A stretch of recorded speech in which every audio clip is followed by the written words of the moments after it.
Hello guys, animation series of blender का part 2 लेकर आपके सामने हाजिर हूँ।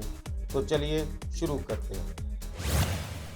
हेलो गाइस, ये एनिमेशन सीरीज इन ब्लेंडर का पार्ट 2 है, जिसको हम कंटिन्यू कर रहे हैं पार्ट 1 से, जिसमें कि हमने ये देखा कि किस तरह से की फ्रेमिंग की जाती है। नीचे जो आपको इस वक्त डायलॉग बॉक्स नजर आ रहा है, ये टाइम लाइनर है, और इस वक्त हम ओवरऑल लेआउट इंटरफेस के अंदर मौजूद हैं ब्लेंडर के। मैं इस क्यूब को एनिमेट करता हूं। हमने की फ्रेम्स लगाना सीख लिए हैं कि किस तरह से लगाए जाते हैं, जो कि टाइम लाइनर में आपको टाइम लाइन में सिर्फ और सिर्फ इंफॉर्मेशन मिल जाती है कि कौन से फ्रेम के ऊपर की फ्रेम जो है वो ऐड हुआ है। जैसे हम आई प्रेस करके करते हैं, या हम हॉवर करके इसके ऊपर हम आई प्रेस कर देते हैं और ये हमारे पास की फ्रेम लग जाते हैं। इसमें एक एडिशन और भी है, और वो ये है कि अगर मैं सिर्फ और सिर्फ इस क्यूब को सिलेक्ट करूं और सिलेक्ट करने के बाद मैं एन प्रेस करूं और मैं ट्रांसफॉर्मेशंस के ऊपर आ जाऊं, जो कि लोकेशन, रोटेशन और स्केलिंग है, तो इसमें आप ये देखिएगा कि अगर मैं यहां पर आई प्रेस करता हूं लोकेशन के ऊपर, तो एक्स वाई जी तीनों चैनल के ऊपर ये की फ्रेम ऐड हो गया है। लेकिन मैं इसको भी फोकस कर सकता हूं, और वो ये कि मैं इंडिविजुअल फ्रेम के ऊपर भी की फ्रेम जो है वो ऐड कर सकता हूं, यानी कि लोकेशन में या रोटेशन में या स्केलिंग में एक्स वाई जी चैनल के ऊपर भी मैं सिर्फ और सिर्फ की फ्रेम दे सकता हूं। और वो इस तरह से कि मैं एक्स के ऊपर जाता हूं या मैं वाई चैनल के ऊपर जाता हूं, क्योंकि अभी ये वाई चैनल जो है वो इस हॉरिजॉन्टल मैंने पोजीशन के ऊपर किया हुआ है। अगर मैं ऑल्ट प्रेस करके middle left mouse button alt को मैं स्क्रॉल करूं, तो ये मेरे पास चैनल पर्सपेक्टिव जो है वो चेंज हो रहा है। तो अगर मैं, चलिए मैं एक्स के ऊपर आ जाता हूं, तो अब अगर आप देखें तो ये मेरा एक्स एक्सेस है, और मैं यहां पर आने के बाद राइट क्लिक इसके ऊपर करके इंसर्ट सिंगल की फ्रेम भी कर सकता हूं, और ये मैंने इसके ऊपर की फ्रेम ऐड कर दिया। तो ये सिर्फ और सिर्फ लोकेशन में भी एक्स एक्सिस के ऊपर की फ्रेम ऐड हुआ है। मैं फ्रेम 30 के ऊपर जाता हूं, इस ऑब्जेक्ट को सिलेक्ट करता हूं, मैं यहां पर आकर मूव और रोटेट जो है वो ऑन कर देता हूं इनके गिज्मोस, और अब आप देखें कि मैं इसको आगे लेकर गया। मैंने नंबर ऑफ फ्रेम 30th के ऊपर ले जाकर इसको यहां पर रख दिया, और यहां पर आकर मैंने राइट क्लिक किया एक्स चैनल के ऊपर और इंसर्ट सिंगल की फ्रेम। तो अब ये मेरे पास देखिए ब्राउनिश हो चुका है, और ये दोनों की फ्रेम्स जो हैं वो लग चुके हैं। तो ये सिर्फ और सिर्फ मेरे पास यहां पर एक्स एक्सिस के ऊपर ये की फ्रेम्स ऐड हुए हैं। अब अगर आप देखें तो यहां पर जब मैंने इसको ऐड कर दिया और ये मेरे पास एक एनिमेशन हो गई, जो कि मैं स्पेस बार प्रेस करके इनको प्ले कर रहा हूं, और आप देख रहे हैं कि ये बहुत स्मूथली प्ले हो रहा है। अब इन सारी कंडीशंस को हम किस तरह से हैंडल करें, यानी कि बिहेवियर ऑफ एनिमेशन को हम कैसे चेंज करें। देखिए ये है टाइम लाइन। अगर आप माया में चले जाएं तो ये रही वो टाइम लाइन, और अब अगर मैं ब्लेंडर में दोबारा आ जाता हूं तो ये मेरे पास वही टाइम लाइन है। मेरे पास ऑटो की फ्रेम भी मौजूद है। अब आप देखिए, मैं ये मेन लेआउट जो इसका इस वक्त इंटरफेस का हुआ है वो है लेआउट। मैं यहां से एनिमेशन पर चला जाता हूं, तो अब मेरे पास जो चीज सामने मेरे आई है वो ये आई है कि ये एक पर्सपेक्टिव आ गया है। ये वही पर्सपेक्टिव है जो कि लेआउट में मौजूद था, ये वही पर्सपेक्टिव है। एनिमेशन में मैं आया हूं, नीचे जो आप देख रहे हैं ये अब टाइम लाइन नहीं है, ये है डोप शीट। अगर मैं लेआउट में दोबारा वापस चला जाता हूं तो टाइम लाइन में और डोप शीट में फर्क यह है कि टाइम लाइन आपको ओवरऑल की फ्रेम दे देता है, चाहे आपने कितनी भी चैनल्स को एनिमेट किया हुआ हो, वो उसका एक की फ्रेम आपको यहां पर दे देगा। उसका एक की फ्रेम आप जिस फ्रेम के ऊपर भी लगाना चाहेंगे वो आपको दे देगा। बीच में अगर आपने किसी और चैनल को एनिमेट किया हुआ है तो उसका की फ्रेम यहां पर दे देगा, लेकिन वो आपको चैनल्स की इंफॉर्मेशन नहीं देगा।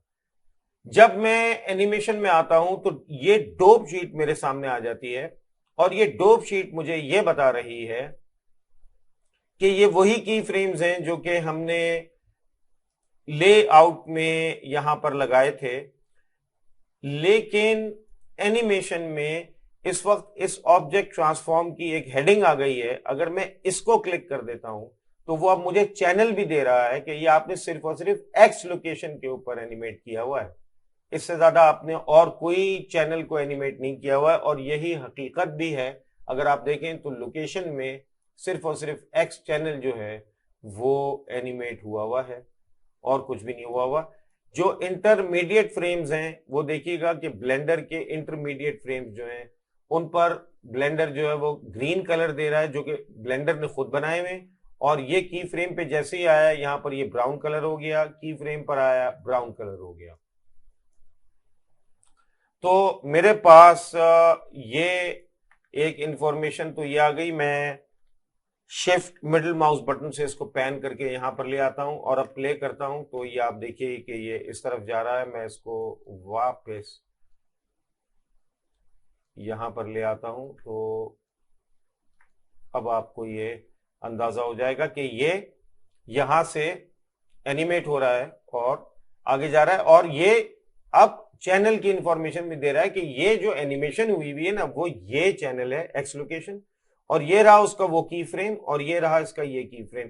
टाइम लाइनर जो है वो आपको ये की फ्रेम्स दिखाता है, लेकिन वो आपको ये नहीं बताता कि कौन सा चैनल है जिसका ये की फ्रेम है। तो एक तो ये चीज हो गई। ब्लेंडर में ज्यादा फायदा इस बात में है कि आप डोप शीट को ऑन रखें एनिमेशन करते वक्त, यहां पर आकर ये प्रीव्यू ऑब्जेक्ट प्रीव्यू मोड है, यानी कि अगर आप ये रेंडर करके देखना चाह रहे हैं तो आप इसको रेंडर कर सकते हैं, इसकी फिलहाल जरूरत नहीं है। तो यहां पर मैं ग्राफ एडिटर को लेकर आ जाता हूं, तो अब मेरे पास डोप शीट और ग्राफ एडिटर का कॉम्बिनेशन आ गया है और मैं इस कॉम्बिनेशन को ऐसे ही रखूंगा। अब आप देखिए कि मैं यहां पर आकर बगैर कुछ सेलेक्ट किए हुए ए प्रेस करता हूं। ए का मतलब यह है कि जितने भी कर्व्स हैं और जितने भी पॉइंट्स हैं ये ऑल सिलेक्शन है, या सिलेक्शन ऑल, सब कुछ सेलेक्ट हो गया है। जो भी इस वक्त कर्व्स मौजूद हैं वो सेलेक्ट करने के बाद मैं पीरियड नम पैड के ऊपर पीरियड को प्रेस करता हूं तो ये मुझे फोकस कर देगा। यही तरीका आपका पर्सपेक्टिव विंडो में फ्रंट में orthographic front, orthographic top, orthographic right view के अंदर भी है। इसी तरह से ये यहां पर भी काम करेगा और इसी तरह से ये डोप शीट में भी काम कर रहा है। मैंने पीरियड प्रेस किया और उसने मुझे फोकस करके दे दिया। मैं मिडिल माउस बटन को स्क्रॉल कर रहा हूं तो देखिए जूम आउट हो रहा है, और मैं अगर शिफ्ट मिडिल माउस बटन कर दूं तो ये पैन हो रहा है। इसी तरह से शिफ्ट मिडिल माउस बटन पे ये यहां पर पैन हो रहा है, शिफ्ट मिडिल माउस बटन पे ये यहां पर पैन हो रहा है। ब्लेंडर की ये बहुत अच्छी बात है कि नेविगेशन टूल चाहे कोई भी डायलॉग बॉक्स हो हैं सबके सब सेम। तो अगर आपको शिफ्ट मिडिल माउस बटन का मतलब पता है कि वो पैनिंग के लिए, तो हर डायलॉग बॉक्स में वो पैन करेगा। और स्क्रॉल करने के लिए, जूम इन करने के लिए, जूम आउट करने के लिए मिडिल माउस बटन या उसका जो व्हील है उसको जब हम स्क्रॉल करते हैं, उसको रोटेट करते हैं तो ये यहां पर जूम हो रहा है, देखिए ये यहां पर जूम इन एंड आउट हो रहा है और ये यहां पर जूम इन एंड आउट हो रहा है।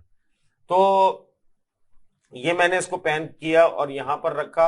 अब आप देखिए कि मेरे पास ये इंफॉर्मेशन यहां पर मौजूद है और मेरे पास ये अब एक डोप शीट की सूरत में की फ्रेम्स मौजूद है और अब इसका ग्राफ भी आ गया है।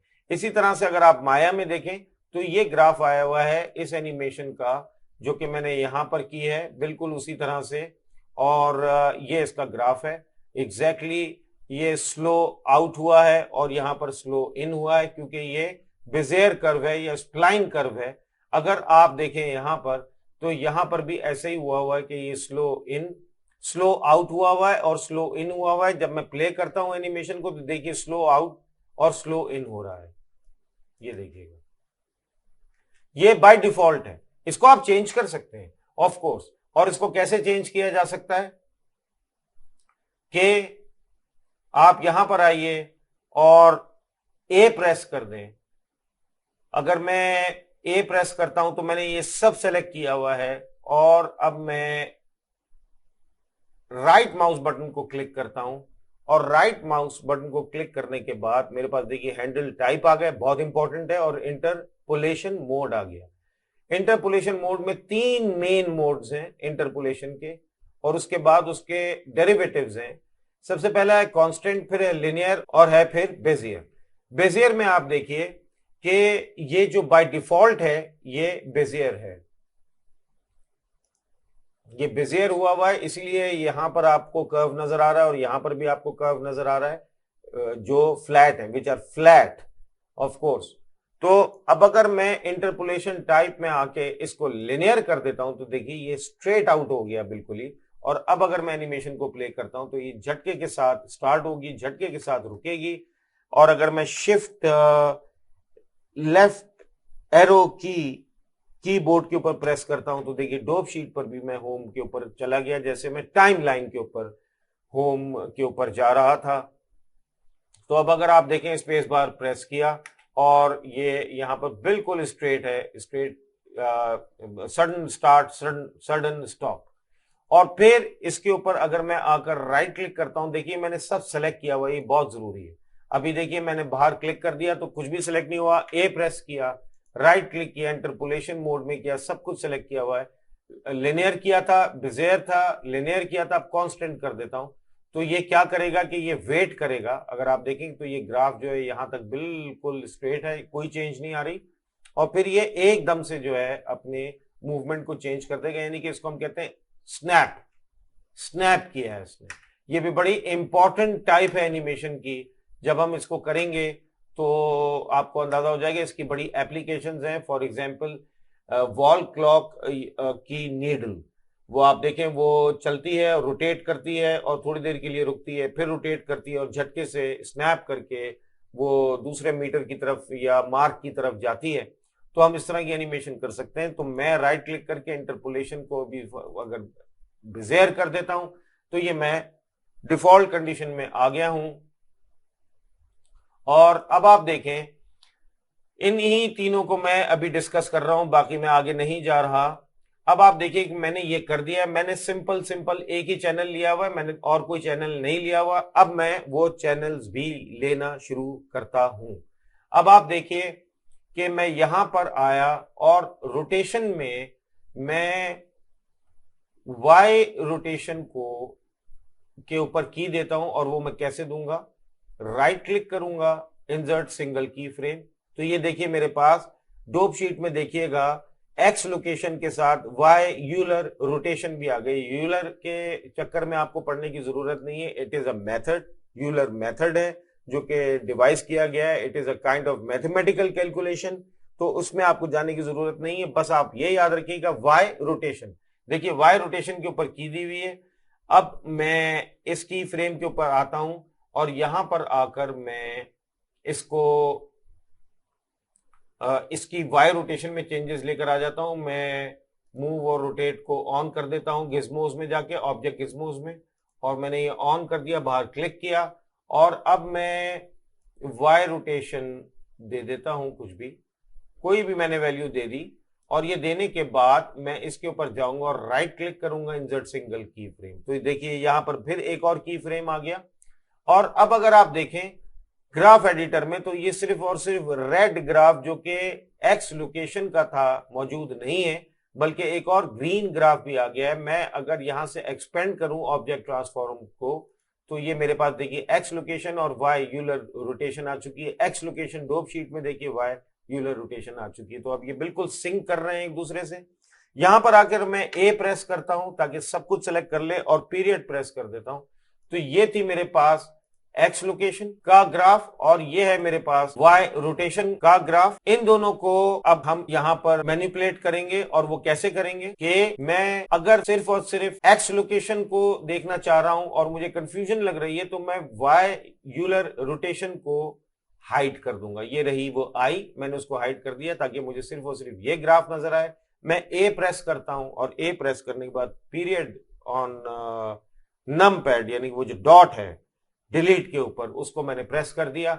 मेरे पास इस वक्त एक्स लोकेशन जो है वो पूरी जूम इन हुई है। मैं इसकी इंटरपोलेशन को चेंज कर सकता हूं, इसके बिहेवियर को चेंज कर सकता हूं। फॉर एग्जांपल मैं ये रहे इसके टेंजेंट्स जस्ट लाइक, अब ये चूंकि मैंने सब सेलेक्ट किया होता है इसलिए वो ऊपर के और नीचे के सारे पॉइंट्स के टेंजेंट को एक साथ मूव कर रहा है।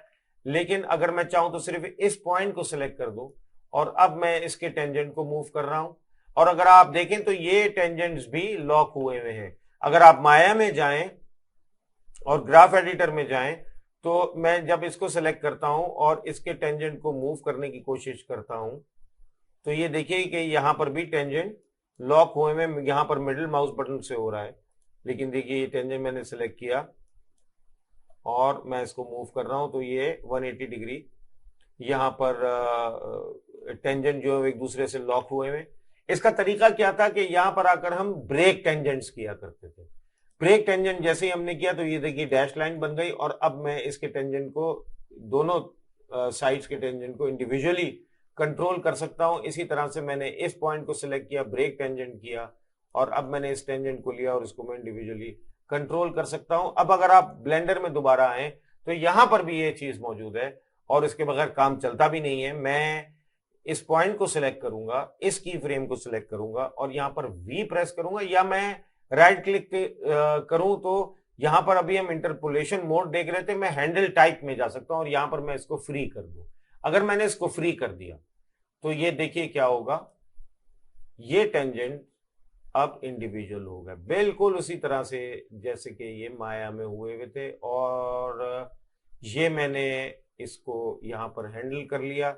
इसी तरह से मैंने इस पॉइंट को सेलेक्ट किया, मैं राइट क्लिक करता हूं, हैंडल टाइप में जा सकता हूं। इसकी हॉट की है वी, तो मैंने की फ्रेम को सेलेक्ट किया हुआ है एज अ पॉइंट, मैंने उसको सेलेक्ट किया, वी प्रेस किया तो देखिए ये मैं फ्री पे आ गया और मैं फ्री पे क्लिक कर देता हूं, लेफ्ट क्लिक। और अब अगर आप देखें तो ये इंडिविजुअली मैं इसको कंट्रोल कर रहा हूं। और अगर मैं ये देख रहा हूं कि मुझे इसको लॉक करना है तो मैं ये कर सकता हूं कि मैं इस टेंजेंट को सिलेक्ट करूं। ये देखिए ये टेंजेंट सिलेक्ट हुआ, जी प्रेस किया और एक्स प्रेस किया तो अब क्या हो रहा है कि ये एक्स एक्सिस के ऊपर ये टेंजेंट लॉक हो गया है। ये मैंने इसको लॉक कर दिया। याद रखिएगा ये वैल्यूज हैं और ये नंबर ऑफ फ्रेम्स हैं। एग्जैक्टली अगर आप माया में देखें तो ये वैल्यूज हैं और ये नंबर ऑफ फ्रेम्स हैं जो कि ये रहे। एग्जैक्टली इसी तरह से ब्लेंडर में हुआ है कि ये रहे नंबर ऑफ फ्रेम्स और ये वैल्यूज हैं चैनल्स की। तो मैंने इसके टेंजेंट को सिलेक्ट किया, सिलेक्ट करने के बाद जी एक्स प्रेस किया और इसको मैंने हैंडल करना शुरू कर दिया। तो अब अगर आप देखें तो ये यहां पर मैंने इस टेंजेंट को लिया और इसको मैंने यहां पर कहीं रख के इसके इंटरपोलेशन कर दिए। अब मैं प्ले करता हूं तो ये देखिए आप,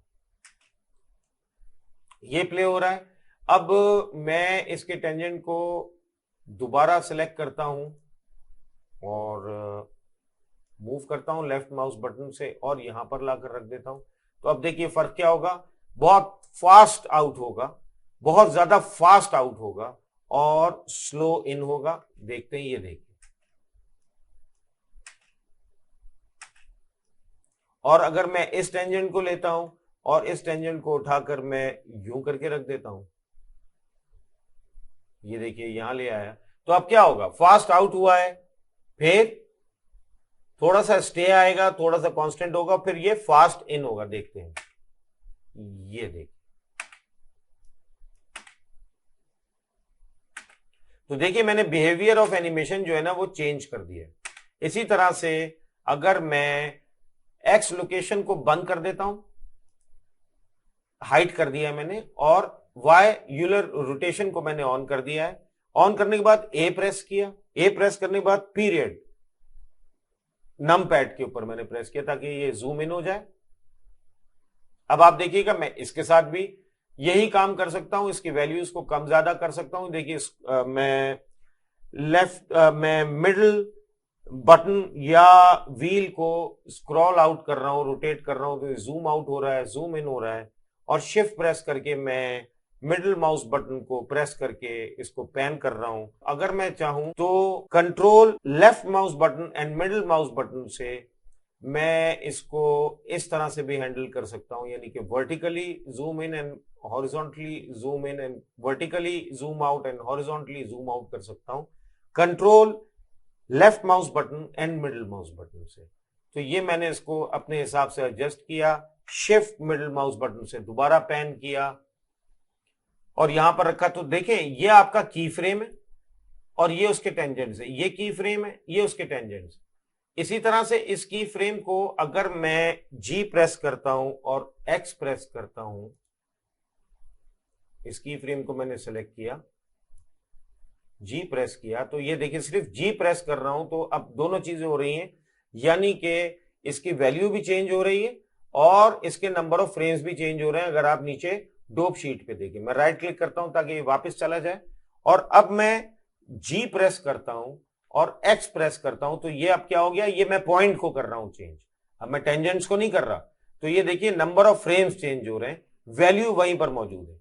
अगर मैं जी और वाई प्रेस कर दूं तो इस वक्त क्या हो रहा है कि नंबर ऑफ फ्रेम्स वही हैं, लेकिन मैं सिर्फ और सिर्फ वैल्यू को चेंज कर रहा हूं।